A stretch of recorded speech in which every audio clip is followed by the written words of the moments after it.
Well, because the moon doesn't have a significant atmosphere like Earth, it does not experience weather like wind or atmospheric temperature or precipitation like rain and snow.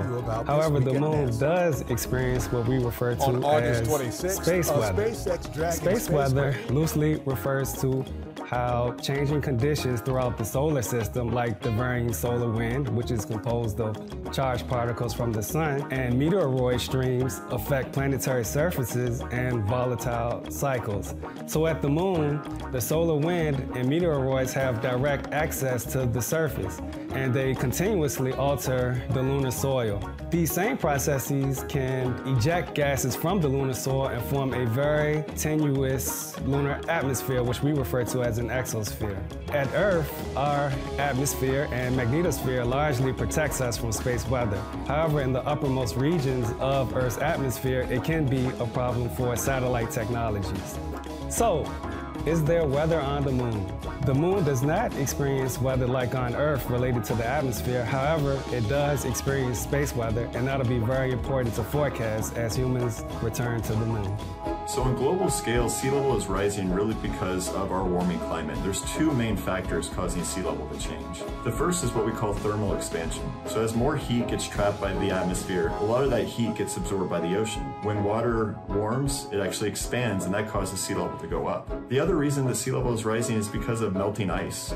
So we have a lot of ice contained in the ice sheets, the Antarctic, Greenland ice sheets, and different mountain regions. As the Earth warms, these regions are also warming. So what happens is this ice melts, and when it melts, that meltwater flows into the ocean. So again, this causes sea level to go up. On regional scales, the rates of sea level rise can actually be quite different. The ocean doesn't feel like a bathtub. Different parts of the ocean see more of an effect than others, depending on two main factors. The first of these is something we call ocean dynamics. So as the climate changes, there can be changes in our ocean circulation, the currents. And this actually changes how water is distributed and moved about the Earth, causing sea level to be different in some locations than others. The other reason that we see differences in the rates from one region to the next is something we call the ice sheet fingerprints. So there's so much ice being lost from these different locations from the ice sheets that it actually affects the gravity and rotation of the Earth. And we have these distinct, what we call fingerprints, that really dictate where the water goes when it melts. So some parts of the world will see more of an effect from some locations than others, and that can really cause changes in the amount of sea level rise that we see.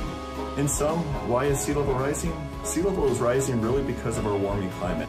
The Orion spacecraft is back in Florida after Artemis 1, a direct deposit on Mars, and an insightful mission comes to an end. The Orion spacecraft that completed the 1.4 million-mile Artemis 1 mission beyond the moon and back has been safely retrieved from the Pacific Ocean and transported back to our Kennedy Space Center in Florida. The spacecraft will undergo post-flight analysis ahead of the first crewed flight of Orion on Artemis 2. NASA's Perseverance rover recently deposited a titanium tube filled with a rock sample onto the surface of Mars. It is the first of about 10 sample tubes the rover is expected to eventually leave at a location on Mars called Three Forks. Sample tubes dropped off there could be returned to Earth by the future Mars Sample Return Campaign. Mission managers have ended the InSight mission on Mars after consecutive attempts to contact the spacecraft failed. InSight spent more than 4 years collecting unique science about the interior layers of Mars that is helping us better understand all rocky planets, including Earth.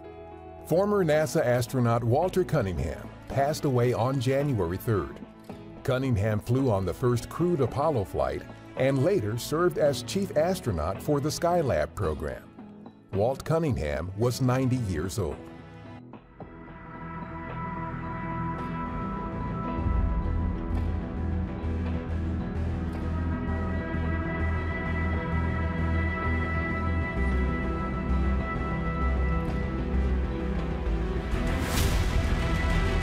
I'm Christina Cook. I'm a mission specialist. I'm Jeremy Hansen. I'm a mission specialist. I'm Victor Glover. I'm the pilot. I'm Reed Wiseman. I'm the commander for the Artemis 2 mission to the moon. To the moon. To the moon. To the moon.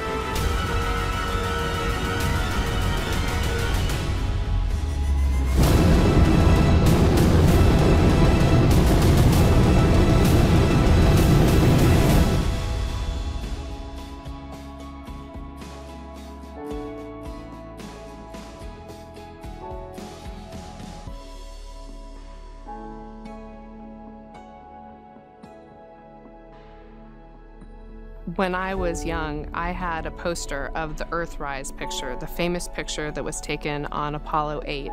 And the fact that it was a human behind the lens that made that picture so profound and changed how we all thought of our own home was so amazing to me. The moon is not just a symbol of thinking about our place in the universe. It's not just a symbol of exploration. It's actually a beacon for science. It's a beacon for understanding where we came from. You know, pushing ourselves to explore is just core to who we are. It's a part of being a human. That's our nature. We go out there and we explore to learn about where we are, why we are, understanding the big questions about our place in the universe. The exploration we're doing is the first few steps on the path of getting humans to Mars. The Artemis campaign of missions have set such an ambitious goal for humanity that it's inspiring contributions from around the globe. Not just one nation is inspired and moved by this, but nations from around the globe are coming together. When I look at the Artemis 2 crew with Victor, Christina, and Jeremy, they want to go do this mission. They are keenly driven. They are humble to a fault. It is so cool to be around them. Artemis 2 is a huge mission, but I hope we will look back and realize that this was one tiny step in humans on Mars and a sustained presence on our moon. Force stage engine start.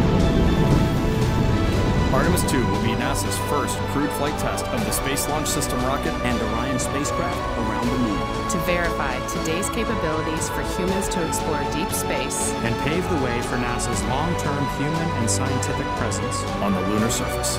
we are ready. We are going To the moon. For all humanity, we are Artemis.